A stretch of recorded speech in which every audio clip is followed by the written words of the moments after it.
কেন্দ্রীয় বাহিনী দিয়ে যদি ভোট করায়, তিনারা যদি বুথের নিরাপত্তা দিতে পারে তাহলে মানুষ ভোট দিতে পারবে। আর যেহেতু ওনারা যদি বিএসএফদেরকে মানে কেন্দ্র বাহিনীদেরকে অন্য জায়গায় বসে রেখে খাদ্য খোরাক দিয়ে, তাহলে মানুষ যাবে না। যদি সকালবেলা বোমবাজি করে তাহলে মানুষ ভয়তে যাবে, প্রাণ দিতে ভোট দিতে যাবে না। আমরা এজেন্ট থাকবো, হয়তো আমরা যাব এজেন্ট, আমরা দায়িত্ব নিয়ে যাব, জীবনের ঝুঁকি নিয়ে আমরা যাব বুথে, কিন্তু বুথের ভেতরে কি ভোট হবে না হবে সেটা তার মানে বলতে পারছি না এখন, বলতে পারবো না, সেটা পরিস্থিতি বুঝে বলতে পারবো। জিত দেবো, জিতবো আমরা, ওদেরকে হারাবো। মানে ওরা দুর্নীতিবাজ, ওরা বোমবাজ, ওরা পিস্তলবাজ, ওরা গুন্ডাবাজ, ওরা তোলাবাজ, ওরা বালি চোর, ওরা কয়লা চোর, ওরা শিক্ষা চোর, ওরা খাদ্য চোর, ওরা মানুষের মেরুদণ্ড চোর। সিংহাটা পৌরসভার মধ্যে আমরা 6 নম্বর ওয়ার্ডে বাস করি। তা আমরা 22 সালে যখন 2022 সালে পৌরসভা নির্বাচন করেছিলাম, আমাদের পুলিং এজেন্টকে, তৃণমূলের এজেন্টরা একটাও আমাদের পুলিং এজেন্টকে বুথের ভিতরে আসতে দেয়নি। রাত 11টা থেকে ভোর 3টে পর্যন্ত প্রত্যেকটা পুলিং এজেন্টের বাড়িতে ওরা মোটরসাইকেল বাহিনী নিয়ে, আইআর মিয়া সভাপতি যে আমাদের 6 নম্বর ওয়ার্ডের, ওর ছেলে এবং ওর টিম নিয়ে, ওর সমস্ত ছেলেপুলে নিয়ে বাড়ি বাড়িতে যে আমাদের পুলিং এজেন্টদের বুথে আসতে দেয়নি, ভোট করতে দেয়নি। রাত সন্ধ্যে 7টার সময় যখন আমরা বুথে এসেছি তখন আমাদেরকে হাওয়া দিচ্ছে, তোমরা পুলিং এজেন্ট দিতে পারো নি, আমাদের থেকে কি আমরা তোমাদের পুলিং এজেন্ট দিয়ে দেবো, এরকম হুমকি পর্যন্ত দিয়েছে। তা সেইভাবে ভোট হয়? যদি নিরপেক্ষভাবে ভোট হয়, যদি মনে করে নিরপেক্ষভাবে ভোট হয়, আজও পর্যন্ত হরিণঘাটা 6 নম্বর ওয়ার্ড তৃণমূল জিততে পারবে না, পারবে না, পারবে না। তার প্রমাণ 14 সালে আমরা দিয়ে দিয়েছি পঞ্চায়েত নির্বাচনে, 16 সালেও দিয়েছি পঞ্চায়েত নির্বাচনে, আমরা দখল করে রেখেছিলাম। তারপর থেকে আর ওরা দখল করে নিয়েছে এই পর্যন্তই। তা তৃণমূল দুষ্টুপাতি এবং দুর্নীতিবাজ ওদের মধ্যে ভর্তি। সেই জ্যোতিপ্রিয় মল্লিক চাল চোর, সেই বালি চোর, সেই কয়লা চোর, ওরাই সব টিকিট পেয়েছে। তা এই দেশের উন্নতি হবে, শিক্ষার উন্নতি হবে, স্বাস্থ্যমন্ত্রী, শিক্ষামন্ত্রী সব জেলে। তা এই কি সমাজের উন্নতি করবে তৃণমূল? এই তৃণমূল আর বিজেপি মিলে সব থেকে বেশি আমার বাংলাটাকে ক্ষতি করবে। তার জন্য আমাদের চাই সতর্কভাবে, সাবধানতার সাথে সিপিএমকে জেতানো, বামফ্রন্টকে জেতানো, যার জন্য আমরা লড়াই করছি, শিক্ষার জন্য, খাদ্যের জন্য, শ্রমিক মেহনতি মানুষের জন্য। যারা লড়াই করে তাদের পাশে দাঁড়ান, বামফ্রন্টকে জয়ী করুন। আচ্ছা, আপনি বলছেন রিগিং হয়, মাথায় বন্দুক ঠেকায়, আপনার অভিজ্ঞতা আছে? আছে। আমার বুথে আমি নিজে প্রার্থী ছিলাম 2022 সালে পৌরসভা নির্বাচনে। খুব রাত 11টার সময় টিএমসির মোটরসাইকেল বাহিনী আমার পুলিং এজেন্টকে ওপেন 25 জন মোটরসাইকেল বাহিনী নিজে মেশিন দেখিয়ে, আবু সিদ্দিক মণ্ডল তার বাড়িতে হুমকি দেয়, ইনসাফ মণ্ডল, নজরুল মণ্ডল, যে পুলিং এজেন্টদের বাড়িতে হুমকি দিয়ে আসে এবং বলে সকাল 6টার পরে যদি বাড়ির বাইরে দেখি, যদি বুথের আশেপাশে দেখি, তাহলে জীবন ফিরে পাবে না, এরকম হুমকি পরিষ্কার দিয়েছে। এবং টিএমসির যে কাউন্সিলর আজিজুল হক মণ্ডল, ও সঙ্গে থেকে এখন নাকি ভাইস কি হয়েছে চেয়ারম্যান।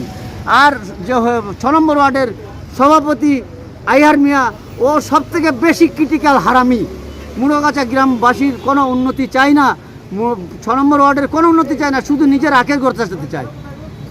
আচ্ছা, বিজেপির যিনি প্রার্থী হয়েছেন উনি তো খুব ধোয়া তুলসী পাতা, 1 নম্বর রাষ্ট্রবিরোধী লোক। আপনি তো বুঝতেই পারছেন, আমরা সবাই মিলে একসঙ্গে বসবাস করতে চাই, উনি আমাদের মধ্যে সেই বিচ্ছেদ ঘটিয়ে, ধর্মের নামে বিভাজন ঘটিয়ে আমাদেরকে আরও দেশটাকে অধর্মের পথে নিয়ে যাওয়ার চেষ্টা করছে। উনি তো জেতার জন্য খুবই আশাবাদী। এবারে উনি গতবারে জিতেছিলেন ভেবেছে এবারেও জিতবে, এবারে আর জিততে পারবে না, এবারে তলানিতে চলে যাবে।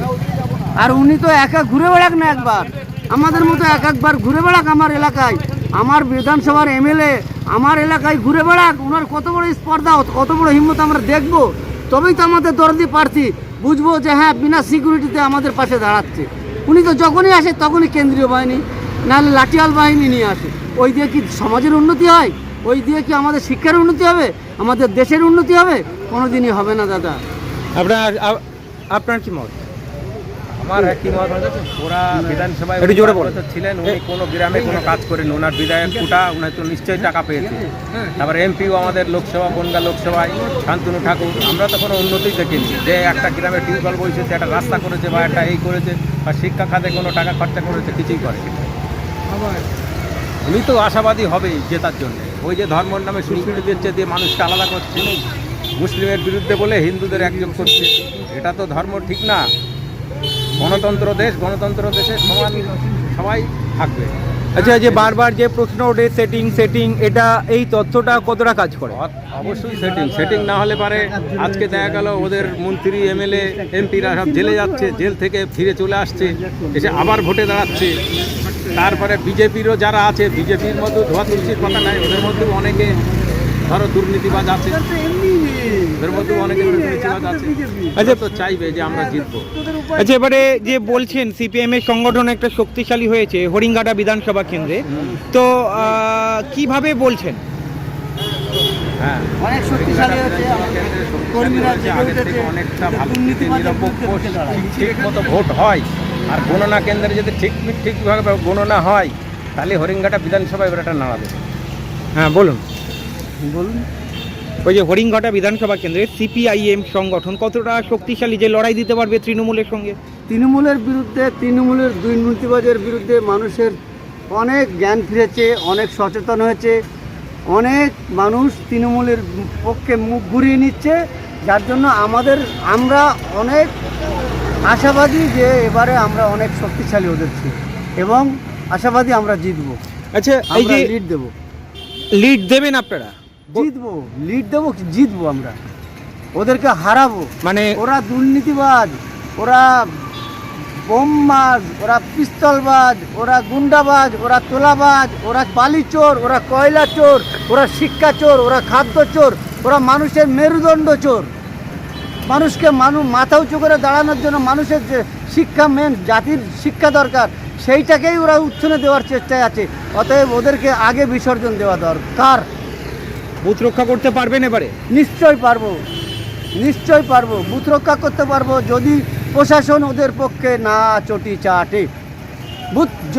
প্রশাসন যদি নিরপেক্ষ থাকে, আমরা বুথ রক্ষা করতে পারবো, আমরা ভোট রক্ষা করতে পারবো, আমরা বুথ জিততে পারবো, আমাদের কর্মীকে, আমাদের প্রার্থীদেরকেও জিতাতে পারবো। এই তো বলছেন ভোটের সময় মাথায় বন্দুক ঠেকায়, তাহলে বন্দুক মাথায় ঠেকালে কি করে রক্ষা করবেন? তৃণমূলের সভাপতির ছেলে মেশিন নিয়ে গিয়ে ওপেন আমার এজেন্টদের মেশিন ধরছে এবং হুমকি দিচ্ছে। কি নাম সভাপতির আইহার মণ্ডল। কোন বিধানসভা? হরিণঘাটা বিধানসভা, হরিণঘাটা পৌরসভা 6 নম্বর ওয়ার্ড। আর সব থেকে আজিজুল হক হচ্ছে কাউন্সিলর, আর আইহার মণ্ডল হচ্ছে সভাপতি। এরা দুজনেই গুন্ডাবাজ, তৃণমূলের তোলাবাজ। ফ্লিপকার্টে কতগুলো লোক করে খাচ্ছে, ওদের মাথার থেকে কর তুলে খাচ্ছে। একটু ভালো করে খবর নিয়ে দেখুন। আচ্ছা, এই সিপিআইএম যদি ক্ষমতায় আসে, হরিঙ্গাটা বিধানসভা কেন্দ্রে কি এমনটা করবে সিপিআইএম? অনেক পরিবর্তন করবে। আগে যেমন শিক্ষাকে অনেক আগিয়ে রেখেছে, কৃষিতে আগিয়েছিল বামপন্থী সরকার, স্বাস্থ্যে আগিয়েছিল, শিক্ষায় আগিয়েছিল, আবার শিক্ষায় আগিয়ে যাবে, আবার স্বাস্থ্যে আগিয়ে যাবে, আবার কৃষিতে আগিয়ে যাবে। আমার পশ্চিমবাংলাবাসী আরও উন্নতি হবে। আচ্ছা, বিজেপি বলছে বিজেপি সরকারে এলে চাকরি দেবে, চাকরির সমস্যা থাকবে না। ওরা গত বছর বলেছিল যে বছরে 2 কোটি বেকারের চাকরি, একটাও তো হয়নি। পশ্চিমবঙ্গে মমতা ব্যানার্জি বলেছিল ডবল চাকরি, একটাও হয়নি। 26,000 স্কুলের শিক্ষক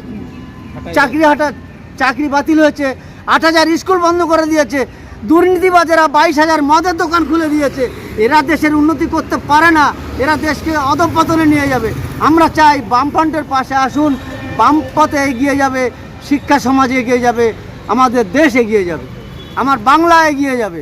বলো। আমাদের বাড়িতে গিয়ে বলছে যে 6টার পরে যেন না দেখি রাস্তায়, সকাল 6টার পর থেকে। কারা বলছে এটা?